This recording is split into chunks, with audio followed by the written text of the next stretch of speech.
नमस्कार साथियों, आइए सुनते हैं प्रसिद्ध व्यंग्यकार बुलाकी शर्मा जी का बेहद रोचक व्यंग उधारी का पेट। सच में मेरा पाचन तंत्र बेहद कमज़ोर है। कोई भी गरिष्ठ चीज़ मुझे हजम नहीं होती, वह तुरंत बाहर निकलने को तत्पर हो जाती है। इस बीमारी से मैं परेशान हूँ, साथ ही शर्मिंदगी भी झेलनी पड़ती है, किंतु क्या करूं, अवश हूं।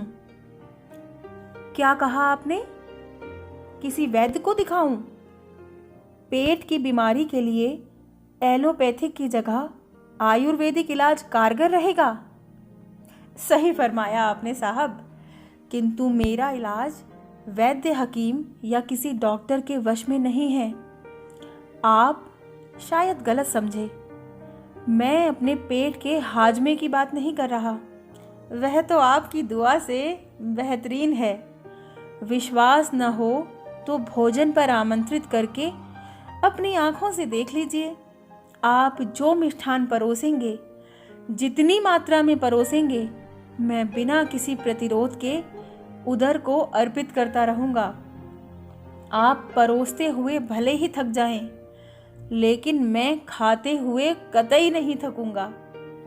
मेरे पेट के विस्मयकारी हाजमे से मेरे मित्रगण भली भांति परिचित हैं। इसलिए जब भी कोई गोठ यानी पार्टी मेरे मित्र आयोजित करते हैं, तब मुझे 5 व्यक्तियों के समतुल्य मानते हुए खाद्य सामग्री का बंदोबस्त वे पहले ही कर लेते हैं। वे मजाक में कहते भी हैं कि मेरा पेट है या कुआं, जल्दी से भरता ही नहीं। मेरे पेट का हाजमा लाखों में एक है, किंतु मैं जिस पाचन तंत्र के कमज़ोर होने की बात आपसे कर रहा हूँ, वह पेट से नहीं, मन से संबंधित है। आप कोई गोपनीय बात मुझे कहेंगे तो मेरा पेट कुलबुलाने लगेगा। कुलबुलाहट इतनी तीव्र हो जाएगी कि उसे तुरंत फुरत बाहर निकालना ज़रूरी हो जाएगा। मैं जानता हूँ यह उस मित्र के साथ विश्वासघात है जिसने अपनी गोपनीय बातें मुझसे शेयर की, इस उम्मीद और विश्वास में कि वे केवल मुझ तक रहेंगी। मेरे पेट में कोई बात है कि पचती ही नहीं। ऐसा नहीं है कि मैं मित्रों या अपने आत्मीय जनों की बातें हजम करने की कोशिश नहीं करता, किंतु अफसोस कि कोशिश कामयाब नहीं हो पाती। गोपनीय और अंतरंग बातें वे चाहे मेरी धर्म पत्नी ने ही क्यों ना की हों, सुनते ही मेरा पेट फूल जाता है, उसमें कुलबुलाहट होने लगती है और मरोड़ें चलने लगती हैं। पता नहीं मेरे पेट की तासीर ऐसी क्यों है कि खाने में पत्थर तक हजम कर लूं, लेकिन किसी की गोपनीय या अंतरंग बात को हजम नहीं कर पाता। मुझे अपने बिगड़े पाचन तंत्र पर बहुत गुस्सा आता है।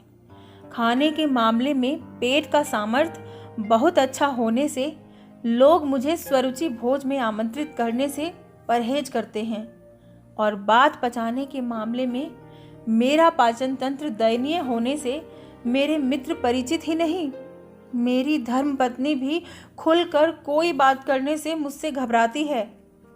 मैं करूं भी तो क्या करूं? मुझे ईर्ष्या होती है राजनेताओं, नौकरशाहों, धनपतियों के पेट से, जिनके पेट की तासीर मेरे पेट से बिल्कुल उलट है। खाद्यान्न ग्रहण करने के मामले में उनके पेट का हाजमा बेहद कमज़ोर होता है। बीपी, शुगर, हाइपरटेंशन जैसी बीमारियां उन्हें वीवीआईपी बनाए रखती हैं। ऐसे में उन्हें अन्न से अधिक दवाइयों का सेवन करना पड़ता है, किंतु बातों को पचाने के मामले में उनके पेट का जोड़ ढूंढे से नहीं मिलेगा।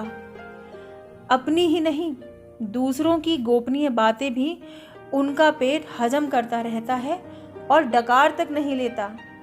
वह चाहे किसी का स्विस बैंक में खाता हो, चाहे मोटे से मोटा कबाड़ा या घोटाला, चाहे किसी को फर्जी केस में फंसाना हो, चाहे दिखावटी दोस्ती में छुपाया गहरा षड्यंत्र हो, उनके पेट के अंदर की बात उनकी अर्धांगिनी क्या, विधाता भी नहीं जान सकते। वैसे वीवीआईपी के पेट की घड़त विधाता ने शायद किसी खास मिट्टी से बनाई है और मेरे जैसों के पेट की बची कुछ ही मिट्टी से। मुझे विधाता पर गुस्सा आता है कि उसने पेट बनाने में ऐसी दुभांत क्यों रखी। वैसे मुझे पेट क्यों नहीं दिया जैसा वीवीआईपीज़ को होता है, जो भोजन पचाने में कमज़ोर किंतु बात पचाने में सुपर होता है। अगर मेरा पेट वैसा होता तो मैं भी वीवीआईपी होता। ययाति ने अपने पुत्र का यौवन लेकर वृद्धावस्था में युवा अवस्था का सुख भोगना चाहा था। तब किसी वृद्ध के शरीर में किसी दूसरे के यौवन को प्रत्यारोपित करने की तकनीक निश्चित ही विद्यमान थी। आज तो विज्ञान बहुत आगे बढ़ गया है। पेट का प्रत्यारोपण सहज किया जा सकता होगा। ययाति ने अपने पुत्र से यौवन की भीख मांगी। मैं किसी वीवीआईपी से उसका पेट उधारी में मांग रहा हूँ। ऐसा पेट जो सब भांति की गोपनीय बातें पचा सके। वीवीआईपी से उधारी में ऐसा सुपर पेट लेने के बाद मेरे में निश्चय ही उसके गुण भी समाहित हो जाएंगे। किंतु खेद है कि मुझे ऐसा पेट कोई उधारी में देने को तैयार नहीं है। मैं अपने जैसे तैसे पेट को लिए ही जीने के लिए अभिशिप्त हूँ। उम्मीद है आपको यह व्यंग पसंद आया होगा। आप इस व्यंग रचना को आपके दोस्तों और सोशल मीडिया पर शेयर कर सकते हैं। व्यंग के इस अनूठे सफ़र में हम सफ़र बने रहने के लिए आप यह चैनल सब्सक्राइब कर सकते हैं। फिर मिलते हैं एक और नई व्यंग रचना के साथ। नमस्कार, सायोनारा।